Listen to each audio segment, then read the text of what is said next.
Please give a warm agency welcome to Scott Schmaren. Thank you. Thanks, Gail. It's still morning, so I'll say good morning. Let me share with you my dream.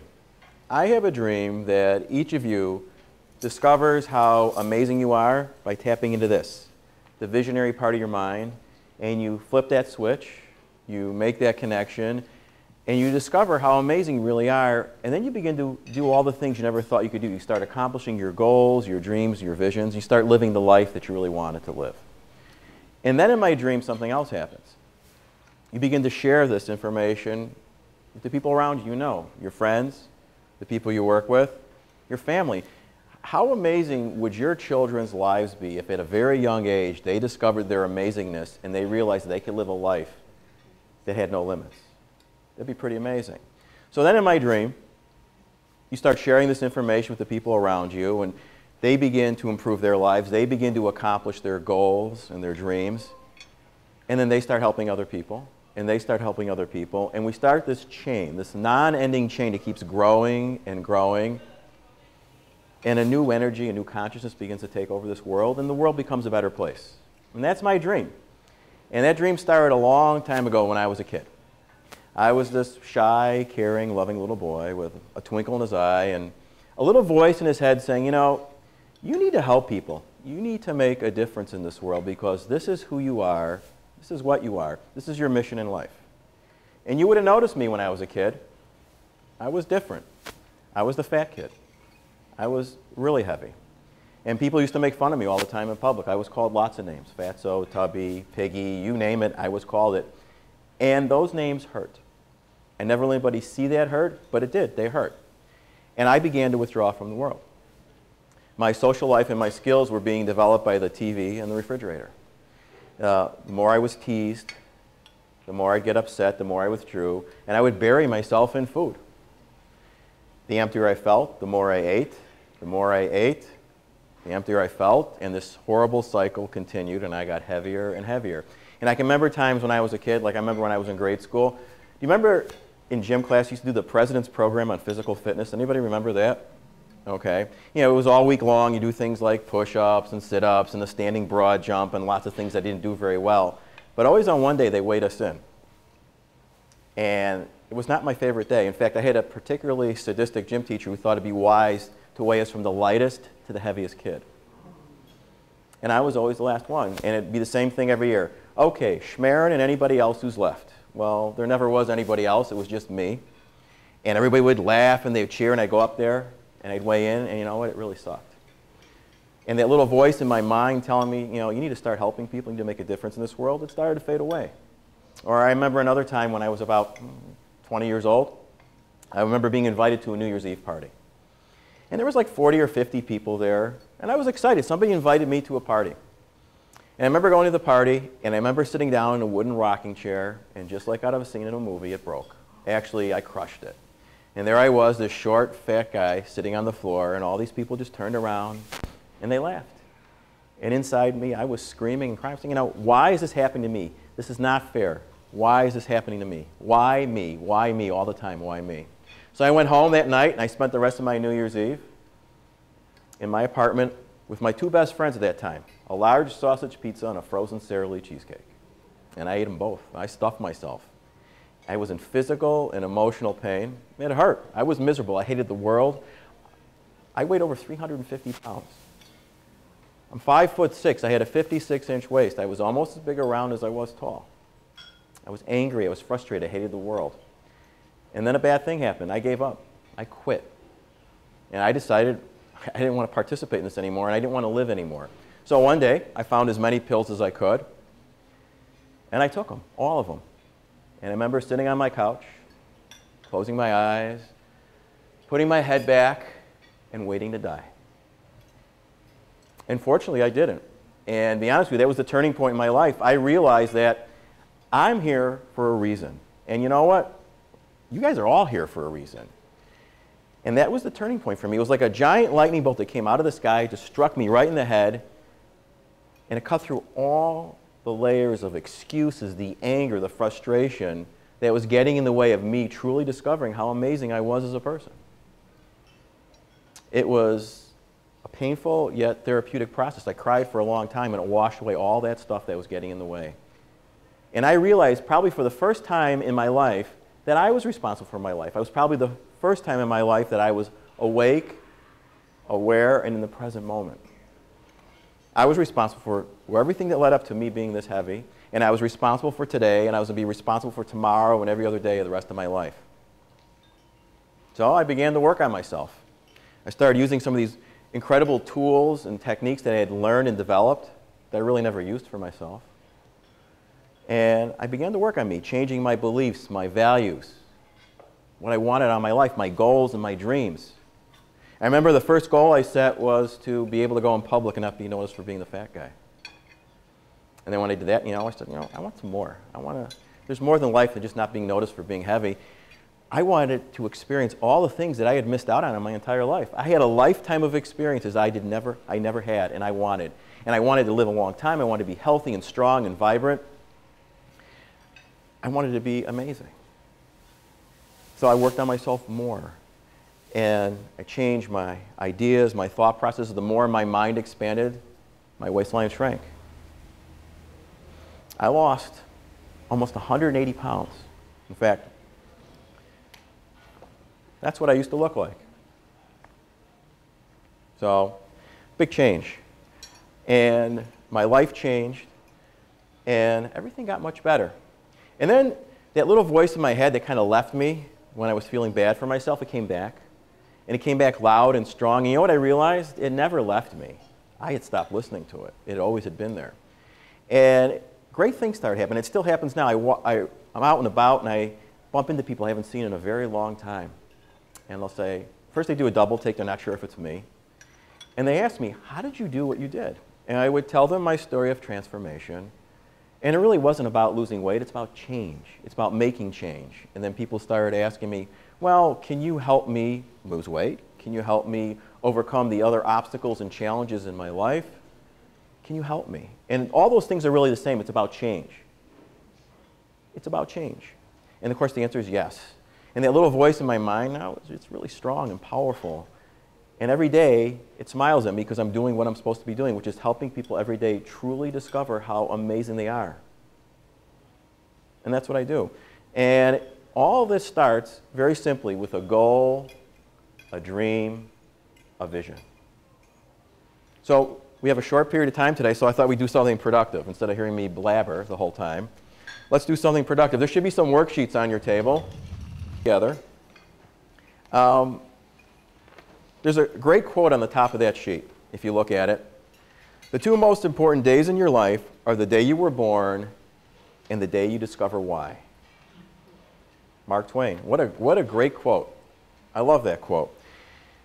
Does it make sense? It'd be great if you could work out one time and never have to do it again. Wouldn't that be great?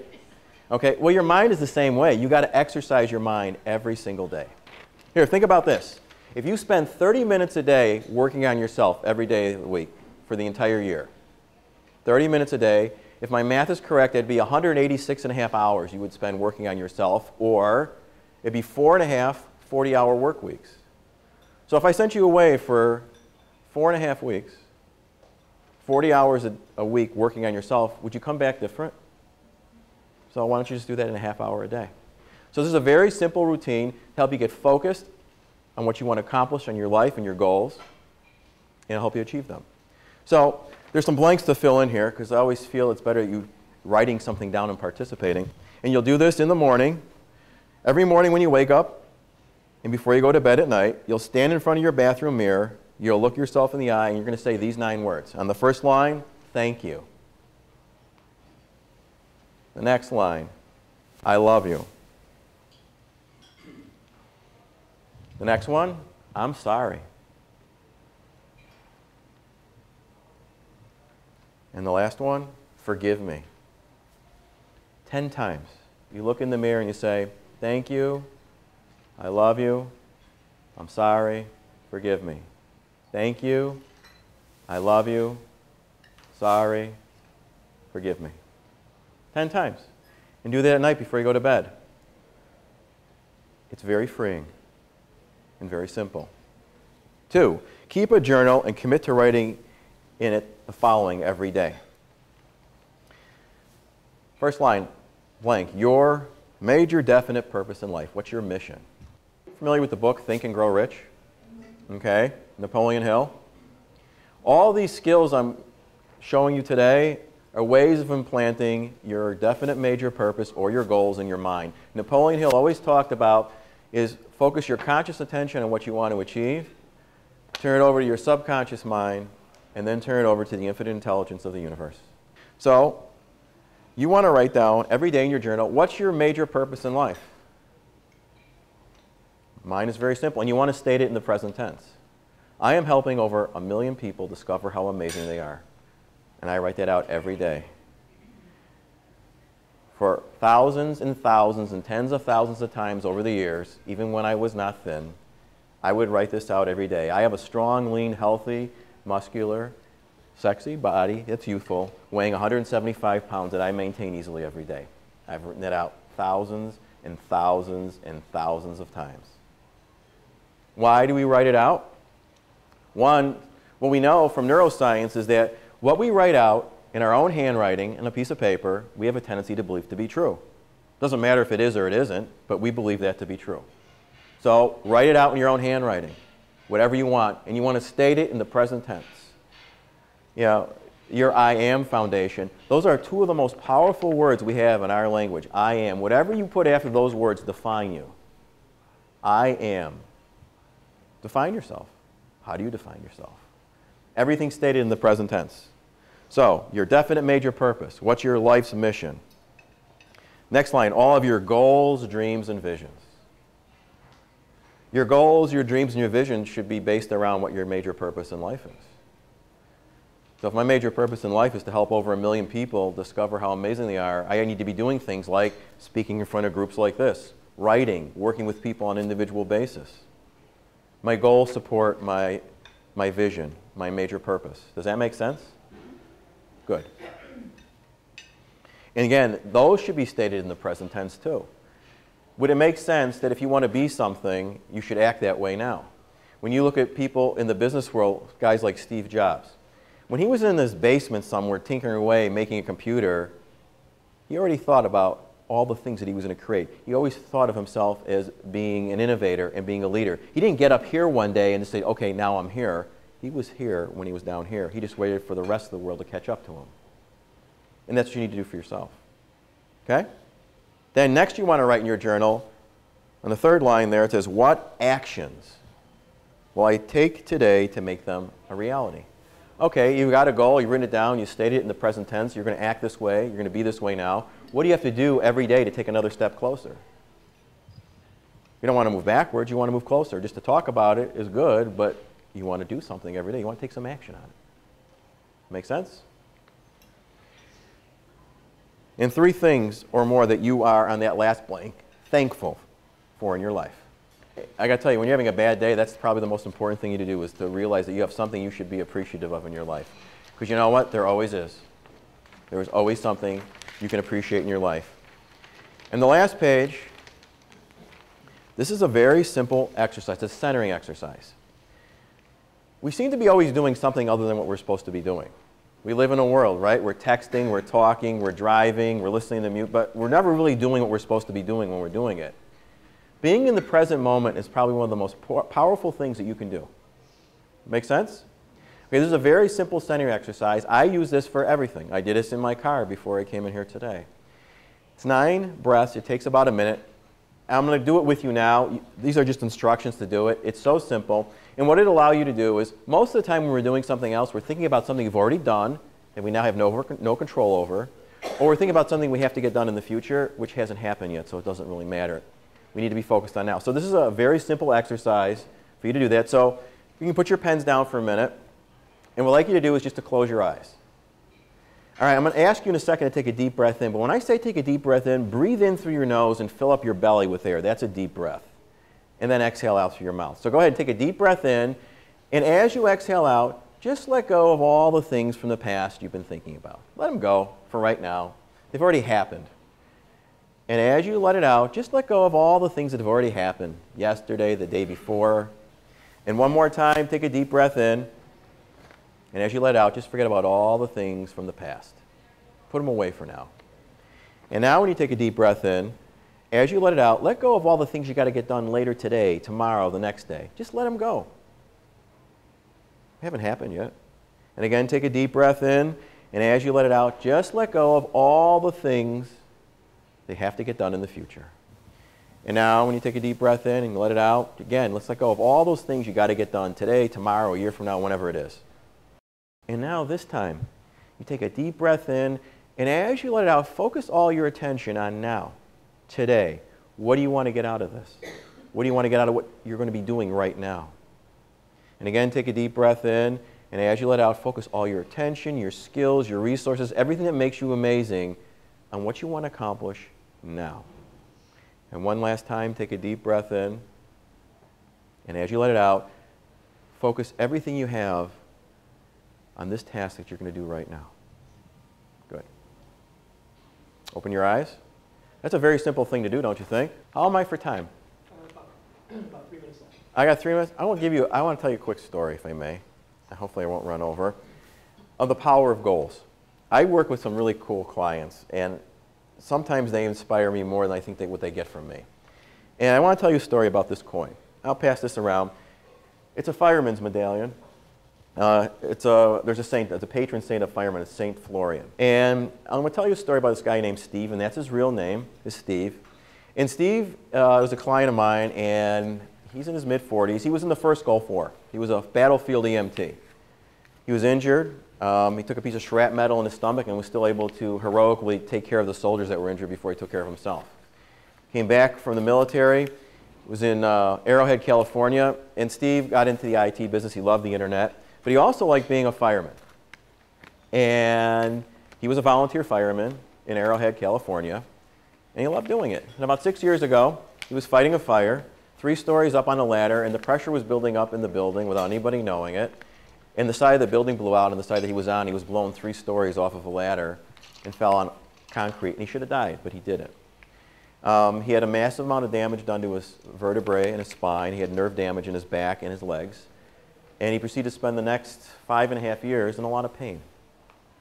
He had 5 surgeries. On a good day, on a scale of 1 to 10, his pain was a 2 or a 3. And if he spent more than 60 minutes on his feet, it would shoot up to a 9 or a 10, and he would live that way for the next 2 or 3 days. So his day consisted of spending about 20 hours a day in bed playing on his laptop, or he had designed a cushion for himself so he could drive around in his car. And I really think that sometimes our goals, you hear things that are so simple that we take for granted. And he came to me and he said, okay, either I can work on managing my pain or I can't survive in this world anymore. He's married, he's got a wonderful wife, they have no kids. I said, well, what do you want to do? What's your goal? Because we always have to have a goal. We have to have something we're moving forward to. He goes, well, I only have one goal. He goes, I want to be able to go to a restaurant with my wife. I want to be able to sit down at a table and have dinner with my wife, look her in the eye, have a conversation, and tell her that I love her. And that's all I want to do. So we worked on that, and within 3 weeks, he was able to do that. And he goes, you know, well, maybe there's more to life than just this. So they can go to dinner, they have movies. He goes, I want to get back into the world. So he wanted to start brushing up on his IT skills. And he called Adobe. He's a pretty resourceful guy, and they have, not far from where he lives in Deerfield, they have an office there. And he told them his story, and they invited him to a training. The training was a Monday through Friday for 8 hours in a classroom sitting in an office chair. And he did it. And then they said, you know, we really like you, Steve. So we have an advanced training. It's at one of our main offices downtown. So I invited him to the training, and that consisted of him, and he's a very precise guy. I had to take the train. I had to walk 1.1 miles to the classroom, sit there for 3 days for 8 hours, walk the 1.1 miles back to the train, and go home. And he's able to do that. Goals are powerful things. And sometimes the simplest thing is what we need to get started, and then it carries us on to the next thing. So I'm pretty much done, but I have something I want to challenge you guys with. What I gave you today is pretty simple, correct? Did you think it's something you guys could do? Would you be willing to commit to doing it for 30 days? Okay. Here's my deal. Write down what you want to work on in the next 30 days. And I'm going to call you in 30 days. I'm going to see where you're at. But there is a catch. You have to follow this program for 30 days. And at the end of 30 days, when you tell me how great everything is, you need to tell a lot of people that you heard it from me. So I thank you, and I hope you got something out of this. Thanks.